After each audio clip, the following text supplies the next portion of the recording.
Hey guys, thanks for watching. I am coming at you from my car this week. I want to talk about my hysteroscopy experience.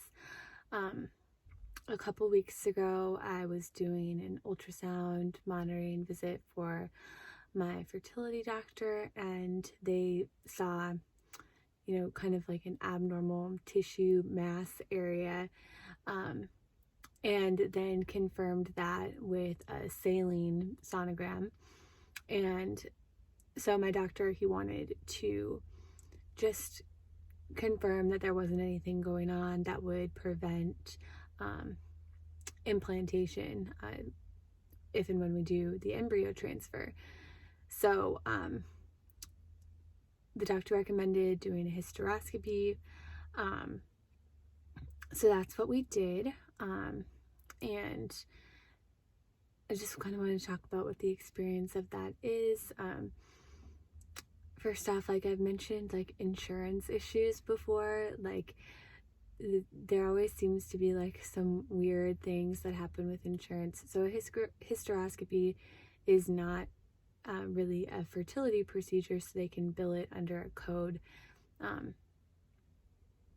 that, it's like regular treatment, not like fertility treatment, because most insurance does not cover fertility treatment, or if they do cover it, it's limited in some way,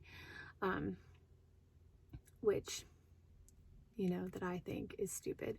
But at least for this procedure, it's not fertility related. It's just like a health treatment. Not that fertility isn't health, blah, blah, blah,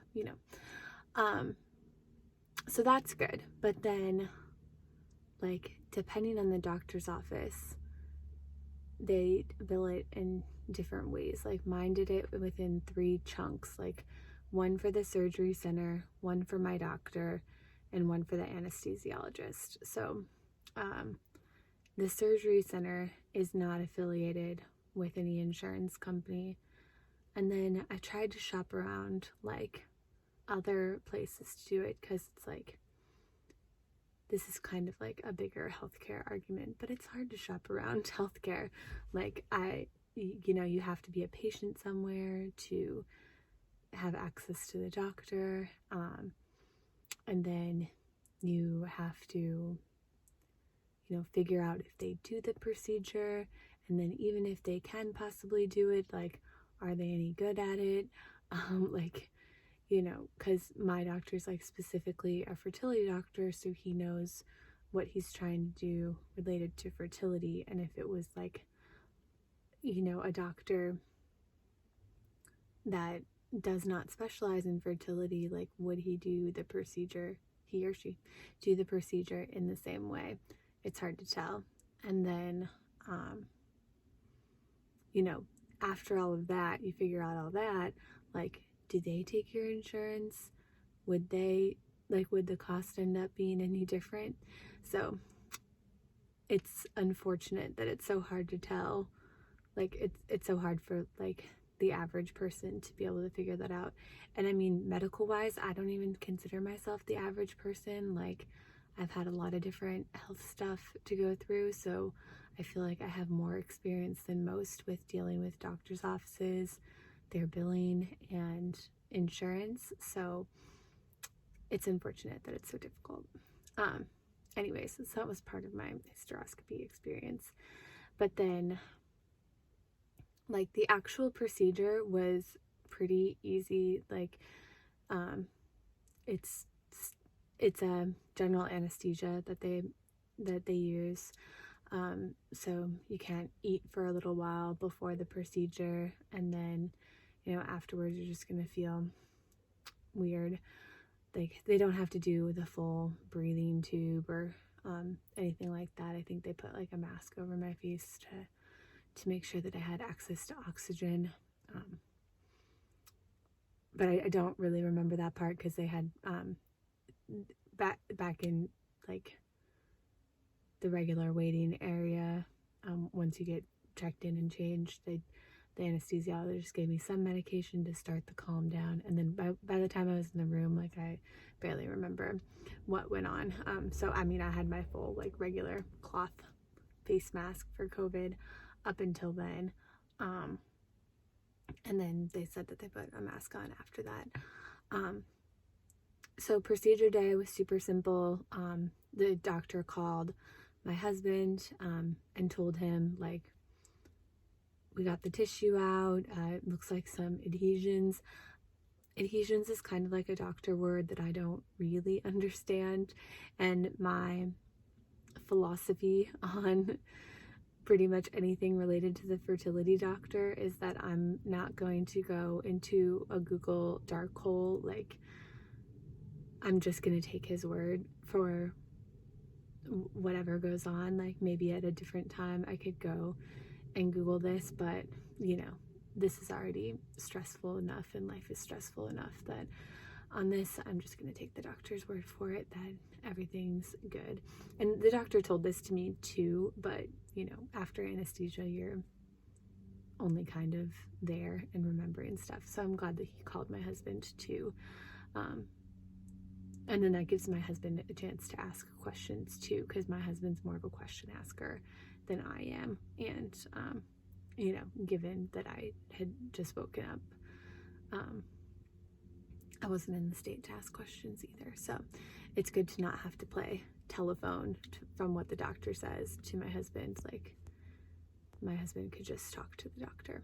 So that's helpful. So after they take any tissue out, the doctor sends that to pathology to get it tested to make sure that it's not, you know, malignant in any way. I don't know what all the possibilities would be for what could happen, but I got a call about a week later from my doctor to say that they didn't find any of the bad things that they could have found, and everything is all good. So I unfortunately over the past year have gone through a couple of surgeries and anesthesia type procedures, so I'm not as scared of that as maybe I once would have been, like, because it's not a normal thing to go under anesthesia or have, you know, I guess you would technically say this is a surgery. It's like they do it with a scope, so it's not like a full, they cut into you surgery, but it is a procedure, I guess I would say. So that's kind of scary, you know. Anesthesia has a danger factor to it, but I have had a few procedures and surgeries over the past year, so I kind of know how my reaction typically goes to it, and that makes it less scary. And you know, at this point, I'm like, okay, I just want to get to this transfer part and to the next step, and I'm sure once I'm there, I'll be, you know, focused on something else. But that's just part of the ever challenge to stay in the moment and do the best thing I can for right now, and what happens next is whatever's going to happen next. So yeah, and as like, now that I've had this hysteroscopy, I realize it's like not abnormal to have to do as part of the whole prep for transfer. Like, this is a thing that comes up with some regularity, because you know, ultrasounds can only show you so much, saline can only show you so much, and like